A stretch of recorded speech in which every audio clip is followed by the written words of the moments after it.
Good afternoon and welcome to Candid Conversations with the Michigan Independent Citizens Redistricting Commission. I'm so excited to have our chair, Commissioner Rebecca Zatella from Wayne County. Excited to have our vice chair, Commissioner MC Rothhorn from Lansing, Michigan. So excited to have one of our commissioners from Oakland County, Commissioner Doug Clark, and of course, our executive director holding up the southern border of Michigan, none other than Sue Hammersmith.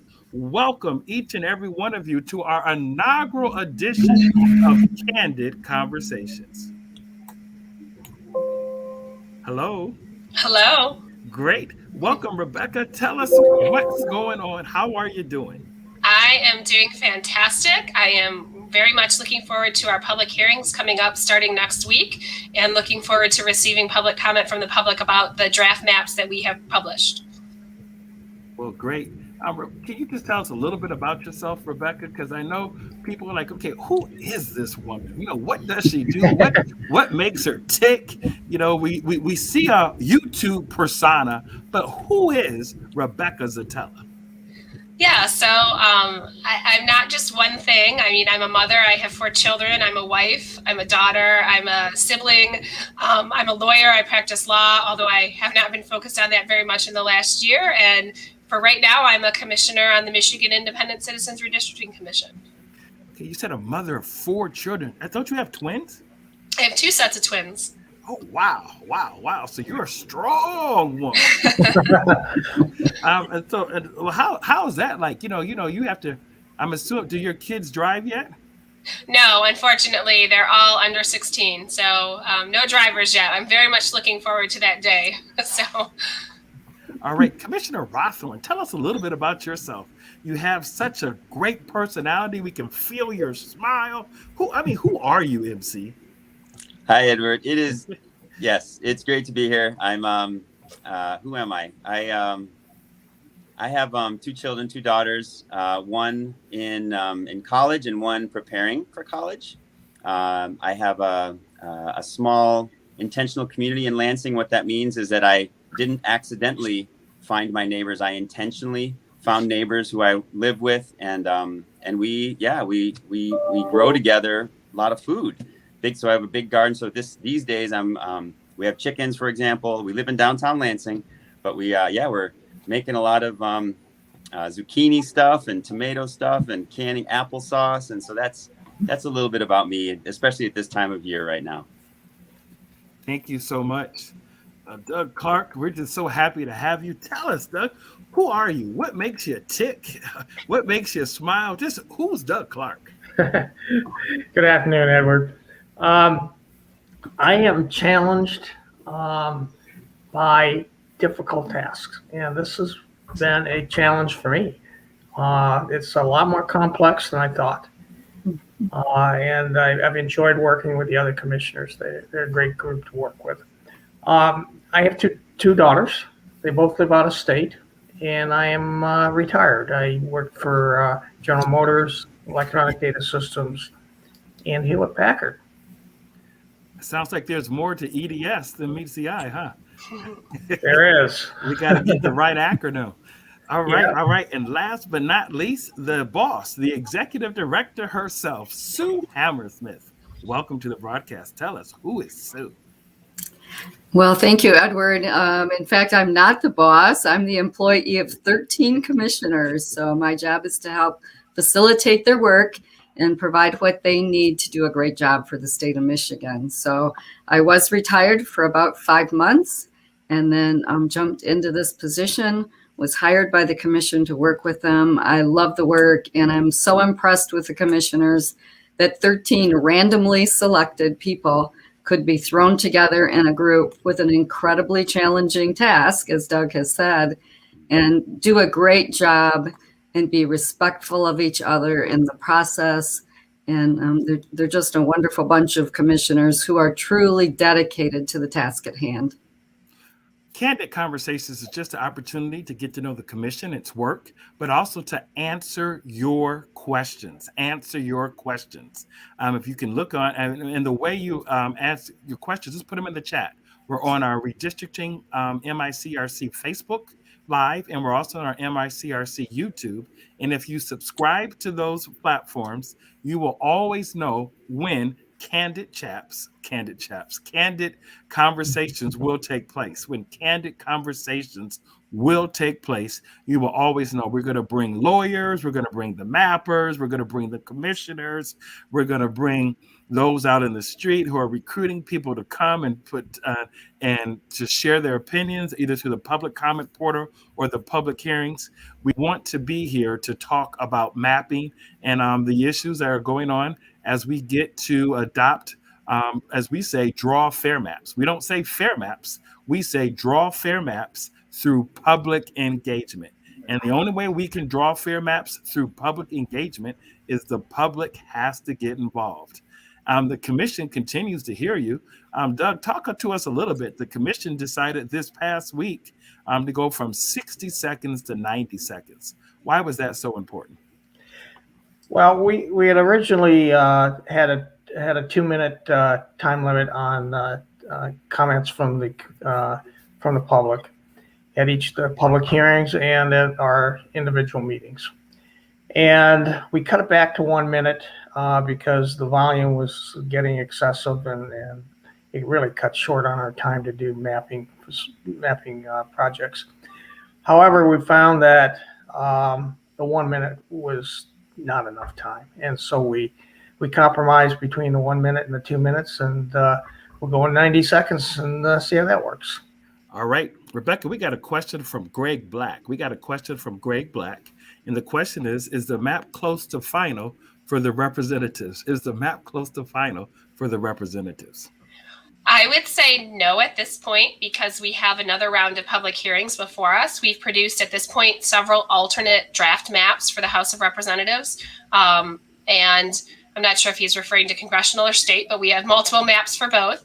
And at this point, we're going to have 5 more public hearings. We're continuing to receive a flow of comments from the public about those maps. And I anticipate that there will likely be some changes after those public hearings when we deliberate before we approve final maps. So they're not finished yet. There's still plenty of time to comment and provide feedback, and we encourage the public to do so.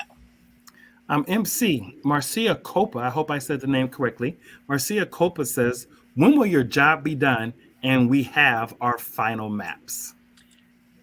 When will our job be done? I think that's a yeah. I'll say until the next commission is elected, we are commissioners, but we do not intend to be I'll say employed for 10 years. We do recognize that there will be legal challenges and that we will need to be on call as commissioners. And so we do anticipate, sometime this next year, we will be ready. And the final maps. So I suppose what I mean to say is, when will our job be done? I can't answer that question, honestly. I don't know that any of us can answer it. We have some anticipation, but we do think that at this point, right, that the maps will be final. The second part of your question, we anticipate in the spring of next year. And that has to do with the constitutional deadlines and timelines that are prescribed. So, and I don't have those in my mind, so I don't want to talk to those, but that's spring of next year. Right. They'll be officially adopted. So we have that in terms of looking forward to that. Greg Black made a reference that he's referring to state maps, whether it's state maps, whether it's federal maps, they all get approved at the same time. We got a statement from Casey Adams. Casey Adams says, the newest 10 maps appear to be more fair on a partisan basis. That was my biggest concern about maps. I appreciate that the efficiency gap has been cut down significantly. Thank you. You got to give yourselves a pat on the back, Commission, for your hard work. And this comes from Casey Adams. Sue, talk to us a little bit. We have the mapping process and procedures that are available on the website.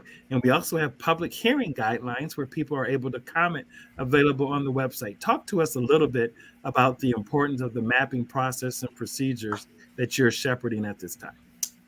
A little bit about the process. So the public hearings begin next week, and they will continue through Tuesday, October 28th, so over the next 2 weeks. And then the balance of that week, after the 28th, the 29th, the 30th, the commissioners will be in deliberations. So they will start looking at the public comment and deciding if they want to move any of the lines on the proposed maps. And then by November 5th, they will put out the draft maps for 45 days of public comment, anticipating on the 46th day, which would be December 30th, voting on the maps that would be approved. Those maps are subsequently approved by March 3rd. That's when they would become law 60 days after that vote. Thank you so much. Commissioners, talk to us a little bit about collaborative maps versus individual maps. We have the 10 collaborative maps that are out there now, and then eventually we'll load up the individual maps. Talk to us about the importance of distinguishing between the two and why it's important for the public to know that. We'll start ladies first. Rebecca. Thank you. So the distinction is where they were worked on. So for the collaborative maps, those are the maps that we drew live in person in front of everybody watching during our meetings. And so we would have individual commissioners, we would cycle through the whole list, draw areas of the map, and then other commissioners might make changes to those maps. So all of those maps that occurred during the public meetings themselves, where we were drawing them together as a team, those are collaborative maps. The individual maps, on the other hand, they can be one of two things. They can be a collaborative map where an individual commissioner has sort of taken it home and made further changes to it.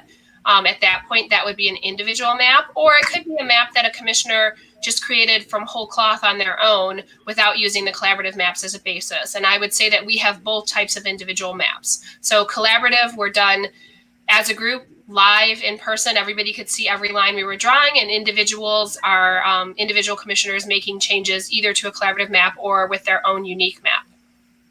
MC or Doug, anything to add? Yeah, I would want to say that the collaborative maps, I think, are very important, and that when we drew them together, what we ended up with was a mixture of our different ideas that we all had, and we integrated those, and we've got a consensus that the ones that were posted are very, very well thought out and follow the constitutional guidelines that we have. Great. MC, anything? The only thing I would offer is I think that we've got some great code names. And I think that the personal maps will get code names too, but I think that's going to be really helpful because it has been hard to understand, right? I really appreciate the question, Edward, right? The idea of what is collaborative and what is individual, and recognizing that, in order to be able to talk about them so that we commissioners and the public can understand them, that these code names are going to be really helpful for all of us. Great. We see Greg Black is running for Michigan House. And Greg, we're not ignoring you, but until the commission makes a decision, we can't talk about what major changes will come. So I just want you to know that we see your question, but really can't comment on that until the commission's process is complete as relates to what district you may potentially be running in. Another thing that we also want to talk about, there's a lot of pushback, feedback about what's going on with the maps, the reduction of, gerrymandering. We talked about packing and cracking. And, there's a lot of bad information in terms of understanding the process. The commission is not responsible for voter turnout, but it is responsible for following the Voting Rights Act. Matter of fact, that is the first of the 7 ranked criteria. Talk to us a little bit about when you're looking at maps and going through the 7 ranked criteria. They're not 7, random criteria, 7 ranked criteria. When it comes to equal population and compliance with the Voting Rights Act, tell us, there was a lot of work being done to ensure maps had the equal population and complied with the Voting Rights Act. Why was that process a little difficult? Because the commission spent a considerable amount of time with regards to doing that. And Doug, we'll start with you this time. Okay. Well, fortunately, we made a good decision last fall, and we contracted a voting rights attorney. And he has guided us through the Voting Rights Act and all the particulars with that. And he's had experience in the courts with this, and he has also taken that experience and provided us guidance on doing that. The difficulty that we had in getting the populations correct, initially, we did some draft maps. We did them on another tool that we're currently using. And we used the state of Ohio because we weren't allowed to do draft maps until we had our 16 public hearings. So we used Ohio as the way to get accustomed to the software, and we had some challenges doing that. It was difficult to get them mapped properly, particularly when you have 3 or 4 areas that are concentrated big towns, and then you have a large mass of the state that is rural, and so it becomes difficult to integrate the two. So it's not as easy as waving a magic wand and just throwing it up there like that. I mean, come on. After all, we wanted citizens, not politicians, doing the math. Come on, just throw a magic wand, make it happen. It's easy, right? Not so much. How about you, MC? I just wanted to add that one of the things that our voting rights attorney has used is data from a political scientist, right, Dr. Lisa Handley. So she analyzed our state and gave our voting rights attorney data that has just been used to guide some of his give us his advice.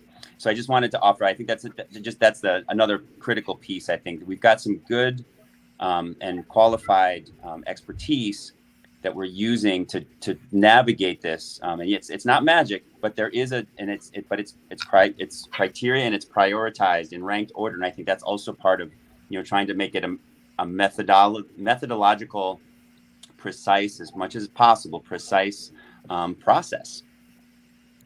All right, Rebecca. Yeah, I would just add that MC is exactly correct. I mean, we read the public comments every day, all of us, and I've seen themes of the public being frustrated and not understanding what we're doing. But what we have been doing is following a very deliberate and intentional process of going down that criteria that we have to follow. So we started with equal population and continuity, and then we started looking at, okay, now we have these base maps. How do we possibly change the lines to make them comply with the Voting Rights Act based on the data that we received from Dr. Handley and the analysis from Mr. Bruce Adelson? And then once we did that, we started hearing people say, well, what about partisan fairness? And it's like, we're not there yet.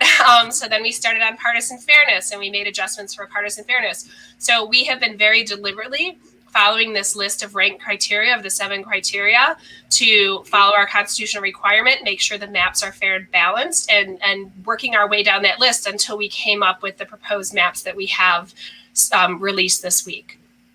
Right. Just Greg Black, just want you to know we're not ignoring you, but once again, we can't tell you anything until the final vote is taken. Understand your question in the chat, but just want to make sure you know that we're not ignoring you.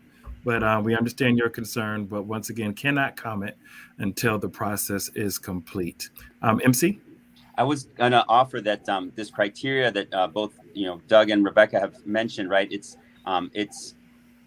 is what the people ask us to do, right? We're following the Constitution. It's a legal responsibility, and I think what we're also trying to do is make sure, because we're doing this behind schedule, right? We want to be done earlier, but we want to make sure that there's a human element to this, right? The people are driving this. There's input that we need from the people to help make these maps the best maps in a legally compliant way, and as soon as possible. We want these maps to be done right the first time, right? So we are, right, as much as we hear the public comment, right, we recognize that we have to do it in a legal way because we want them done in March. We don't want them handed back to us because we didn't follow a legal, right? What the people said is the new legal way to do this, right? These 7 ranked criteria are the way to do it. So if we want to get it done right the first time, with public input, absolutely. But we want to make sure that that's, done as soon as possible.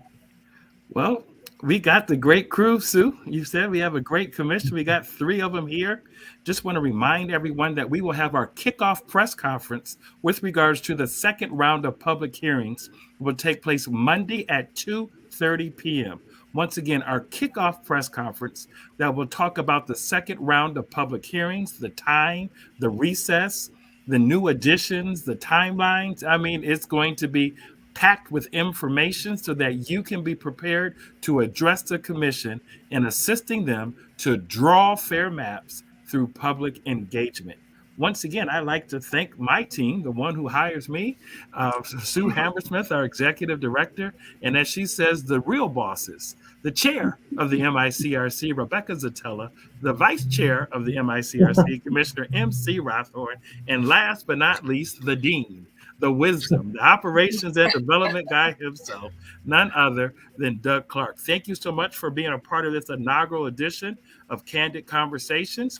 And like Rebecca Islam has said with API votes, thank you for all your hard work. She appreciates the commission. Once again, this has been the Candid Conversations with MICRC, and we look forward to you tuning back with us on this coming Monday at 2:30 p.m. as we do our kickoff press conference for the second round of public hearings. Let's wave goodbye, and thank you so much for being with us. Thank you, everybody. Bye-bye. Bye now.